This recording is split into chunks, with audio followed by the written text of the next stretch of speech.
Let's start off with the largest theft in human history, I believe it could be called. I think that's a good place to start. On my show several weeks ago, I covered the $21 trillion that is unaccounted for at the Pentagon, and I got a lot of that info from you and your reporting. How did you uncover that insane story?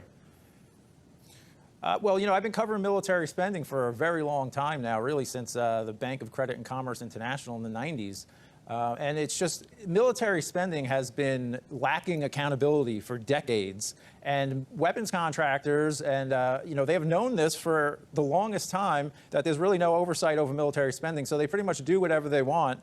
And then, as you mentioned, Catherine Austin Fitts and Mark Skidmore did excellent work looking through the DoD Inspector General reports, showing all this unaccounted for money, which we always known was a problem, but we never really had an overall figure, an overall view of it, which that research team gave us, showing us the astonishing $21 trillion in unaccounted for money, which is really just a partial view. I mean, it could be 30, 40 trillion, who knows? I mean, it's surreally absurd corruption that is just going on throughout military spending, throughout the entire governmental system, really. Boom. Catherine Austin Fitts, man.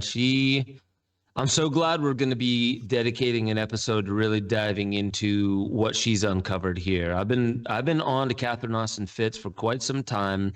Welcome, by the way, everybody, to the Ben Stewart podcast. Here's Gordon Cummings over here. Gordon, you did a good job of gathering some more clips and really going through how to bring the audience into an understanding of where exactly what you heard Lee Camp talking about. 21 trillion gone missing. That's not like I lost my wallet. Can you cover me for a second? I mean, most of us, we only in budgetary or in astronomical conversations do we ever get into trillions, talking about trillions. So, with that, I just want to give a huge shout out to Catherine Austin Fitts. We're going to be doing our due diligence and getting her on the show so we can go deeper into the nuances, because I really came deeply into her work more when she started talking about just last year, when she started talking about 2020, all the protests and how closely all the infrastructure damage was to central banks. I won't even dive into that right now, but she's on the ball, dare I say, on the money when she's talking about stuff along these lines. She has the SolariReport.com. I think it's Solari.com. Yeah, maybe. So just a little bio rundown for people. She was the current founder and president of Solari. She served as a managing director at the board of directors of the Wall Street investment bank Dolan, Reed and Company. She was the assistant secretary of housing and urban development, also called HUD, and federal housing commissioner. She was sort of the main financial consultant for HUD for the first Bush administration, and then she's the president and founder of Hamilton Securities Group. So she has a long history in Wall Street, and her and Dolan kind of found each other, as well as Dr. Farrell. And those three people have really been people I turned to really understand the asset side of this potential, covert black ops, space program.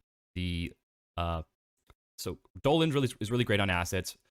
Austin Fitts is amazing on finance, and Farrell's really good on just historical and a lot of things that deal with similar to Dolan, but historically speaking. So she's one of the most OG. I mean, she's been over 20 years. She's one of the first people. She's put her neck out there. She's gone through 10 plus years of lawsuits. She's had this is what she said, potential times people have tried to poison her. She's spent millions of dollars defending herself in defamation court versus people going after her for exposing these things. And, part of the show and in general, I just want people to realize, even if we don't agree with everyone and every little premise, whoever we're talking about and show clips from, the real key thing I always want to focus on is what specific things do they really get right and do really well and have a lot of expertise in. So for me, I do a lot of taking the best from a lot of different people. So I'll take a little clip from somebody who's really good on something, dealing with a specific topic, and I'll kind of bring it all together to get my best version of trying to figuring out what's going on. But it's a constantly evolving thing. This topic, everyone's going to see it's extremely, the word nuance is so important when it comes to this topic, because there's so many moving parts. We're talking serious money, and following a paper trail and this sort of approach as an investigative journalist or sort of a lawyer arguing in court, you have to have a lot of robust evidence. I mean, my friends, whenever I would talk to them and they give me pushback, is like, look, man, if you're going to make any of these sort of extravagant claims about, secret space program or extraterrestrial life or these larger covert operations not in the eye of the public, you got to back it up with a lot of evidence. Extravagant claims demand extravagant evidence. And I've always been like, you know what, that's very valid and you're totally right. And that's how I've tried to really always approach it. But sometimes you do get in certain areas where, it's harder to find hard evidence. But anything you follow, I mean, this is a lot of people know in journalism, just following the money is a great way to really understand. And as Catherine says, map it, really just understand what's going on by following the money, following budgets. You do really see where people's real interests lie. We all know politicians on the left and right will go out and give platitudes and say one thing. Then you go and look how they vote and you go look at where the spending goes. And a lot of times it can be very contradictory. And it shows really where their true loyalties lie. And so this is going to be interesting. I mean, and full disclosure too, I studied economics in college at JMU. I kind of especially looked into monetary theory. I then was a financial advisor at Merrill Lynch, and I'll tell everyone point blank, I had no fucking idea it was this crazy and this bad. And I was like in the thick of like studying this stuff, taking the FINRA 6, FINRA 7 exams to be able to sell securities. Like, you would think if you get that much knowledge into the financial sphere, you would be aware of this. But I did not realize it then, and I realized it only until I left that field and industry, how much more was really going on.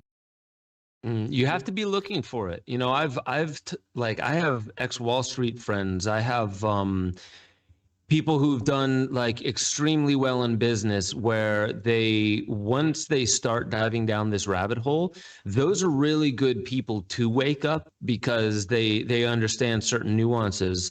And one thing I'll say is that for the most part, the reason why these things aren't super well known is really just the compartmentalization of it's almost like the conveyor belt syndrome, where to build a car with a conveyor belt, you're taking away the specialty of one person being able to do an entire task. And it's the same thing inside monetary system. Is there's so many nuanced rabbit holes to go down if you want to keep your job, meaning like if you just want to be good at your job and be successful, then you have to just focus on that, where that laser beam is pointing.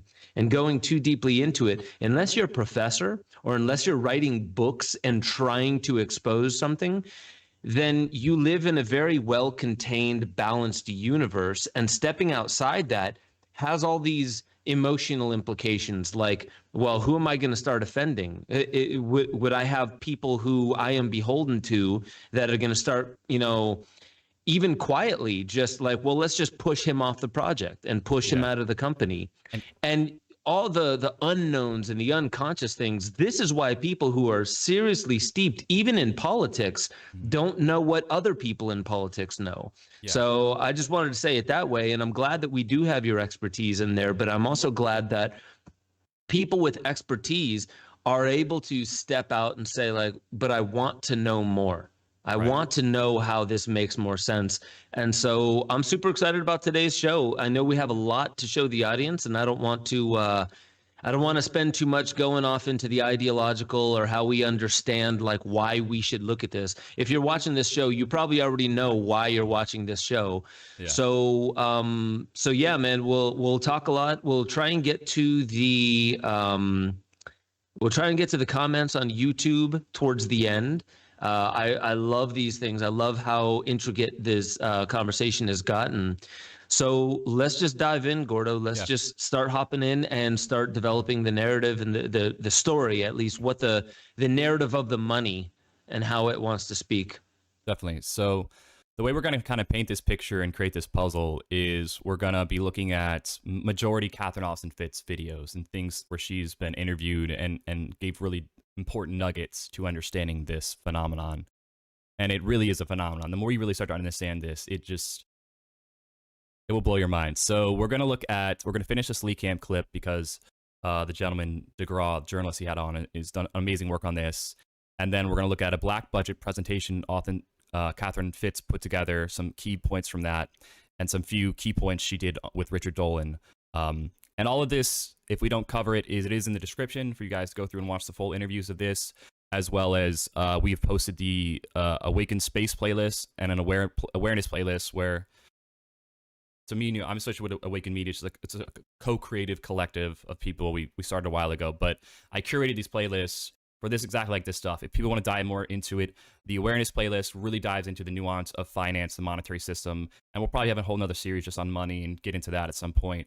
But there's a lot of great documentaries and just videos that I've curated there. So jumping into it though, let's finish with this Lee Camp clip, and then we're going to basically start similar to with Farrell. We're going to start after sort of post-World War II, these key acts, National Security Act, and these kind of things that happened, and then up to present. And that'll basically give everyone a pretty good idea how we got to where we are. I mean, you know all about it. Yeah, it really is a tough number to get your head around at all. It took me a long time to even figure out how such a number could be possible. And you talk about how you're just getting a glimpse of it. We're not really seeing everything that goes on at the Pentagon, that goes on with our military. This was just certain numbers from the Inspector General's report. But a bit of breaking news this week. Is this right? They've now redacted the report from December 2017? Yeah, since we've all been making noise about this, their only response, repeated attempts to get the Office of the Inspector General to respond to our questions have gone unanswered. The only two answers they've given us was one, when they decided to take all the reports offline, which you covered in a hilarious segment. They just basically took all the reports down offline, but we had already downloaded them, so they couldn't cover it up that way. And now the latest report they released, where we've been getting all this information from, this annual report, it's all redacted. This is the only way they can defend it, by redacting it. I spent a lot of time covering trillions of dollars of outright fraud through the financial crisis. And one thing that I've always noticed, it's like when you catch them doing these colossal trillion-dollar frauds, as soon as you start closing in on them and getting the truth out, they wave the wand of national security, and now they redact all the information. And of course, the U.S. mainstream press, which is owned by global war profiteers, straight up. I mean, the U.S. mainstream press is now a psychological operations, a divide and conquer of the American people. I mean, look, Lee, I don't make money at journalism anymore because, I've been so censored online. I do this because I'm genuinely worried about the fate of the American country. I'm worried about my family's future, our children's future. We are in a death spiral, Lee. Just look at the numbers. Do the math, people. Record-breaking national debt, record-breaking state debt, record-breaking household debt, record-breaking personal debt, student debt, medical bankruptcies. 60% of bankruptcies are because of high medical bills. Lee, you know it. We are in a death spiral, and global war profiteers have taken control of the U.S. mainstream media, both political parties, and they're waving the flag, come on, this is ridiculous. And even for those who want to say, well, debt doesn't really matter because we can just pay off whatever we want, we can print more money. It's like if you dump, like the trillions of dollars that is unaccounted for shows that our money, like if that got out into the kind of American market economy and everything, it would just, our money would have no meaning. It'd be utterly meaningless, and the whole kind of guise of the system would collapse. But I wanted to get back to something you said. These are, no matter whether you want to say, oh my God, this is a death spiral, as you called it, or this is incredible corruption, or you want to say, oh no, there's a good reason for why trillions is unaccounted for. Either way, shouldn't this be reported on? Shouldn't it be talked about? Where are your fellow journalists, David? It's absurd, Lee. U.S. mainstream media is straight up psychological operations for global war profiteers. This is what American people need to understand. Global war profiteers have taken over the country, literally. This is not like they're waving the American flag. This isn't the American people. These are people pretending to care, under the guise of national security and supporting the troops. They are stealing trillions in tax dollars. This is happening right in front of us. If someone's tapped in enough to watch your show, Lee, that means they have journalistic instincts, okay? If you want to become a rock star journalist, focus on military spending right now. The corruption is insane. They can't defend it. The only way they can defend it is by redacting information and waving the wand of national security. All right. So that's the end of that clip, and now we're going to jump into Catherine Austin Fitts material. But the important thing that Catherine Austin Fitts really does really, really well is she shows, so a lot of people say, okay, there's $21 trillion basically going out, but a lot of people think we have a closed economy. And what Fitts argues, and I would agree with, is that we have more of an open economy, actually, and that there's actually a massive amount of money that's basically going out the back door. And And people say, well, if there's just 21 trillion, missing and all this, or unaccounted adjustments, they call it in accounting terms. And we'll get into the BS and how they try to use these weird accounting terms to validate basically just straight up stealing. It would cause hyperinflation, right? That's the sort of counter argument a lot of times. And so the reason we don't see hyperinflation is because this money is being used. And like you said early on, and Fitz will get into this, like this is not some Goldman Sachs guy buying another yacht or fourth major house or estate. This is trillions. This is literally another level of basically government that's unaccounted. This is an entire system. This is an infrastructure. This is much bigger than just standard personal private corruption type things going on. This is an operational type level of money, resources, and planning. Make sure y'all head over to benjosephstewart.com, become a member. You'll have access to the growing library of deeper dives where I talk about all the stuff that I really can't talk about on YouTube. Make sure you get involved in the Discord chat. That's where a lot of the conversation is happening, talking about new theories, being able to interweave into the greater conversation that is how we awaken infinity. That's our highest potential. And I just want to remind you, you are the most powerful technology ever known to creation. Wield it like an artist with a conscience.